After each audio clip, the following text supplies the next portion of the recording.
Hello, Bible readers. Sometimes during our worship in the lead up to the congregation offering corporate words of confession, the pastor will say that God is one from whom no secret can be hid. We have this idea that God is all-knowing. Sometimes that's comforting, that God knows the wrong that's been done to me, that God knows what I need, or what my loved one needs, or what the world needs. That God has a finger on the pulse of everyone and everything. That's great. And it also means, as we reflect on things said and left unsaid, things done and left undone, that maybe have been selfish or lazy or malicious, God is still one from whom no secrets are hid. The Psalms reinforce this idea that there's no reason to hold anything back from God, who is already completely aware of what we're thinking and what we're doing.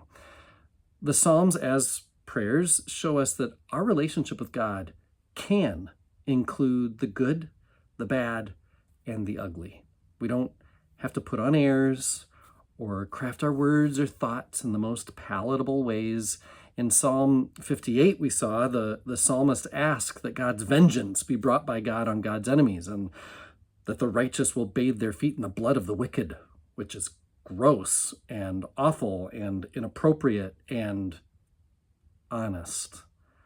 It's just an honest fantasy of a desperate, broken down psalmist begging for God to do whatever God wants to do. Well, in Psalm 59, we see another example of a revenge psalm, or maybe it's a vindication psalm, however you might want to translate this word. But this time, the psalmist does not ask for the enemies to be killed immediately or directly by God. Rather, make them suffer over a long period of time. Another very honest thing to say.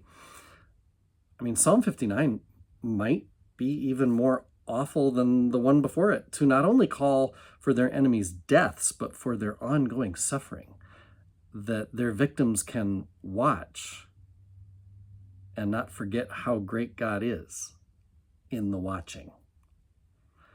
Again, and I said it with Psalm 58's post in a much more robust way, these calls for revenge within the Psalms are a way to pray, your will be done on earth as in heaven. The psalmist isn't looking to take things into their own hands, and in fact, by asking for God to bring suffering to these enemies of God, the psalmist is saying, I won't do that grisly work because that's for you to do or to not do. Vengeance, bringing justice, that's a you thing. God, your will be done.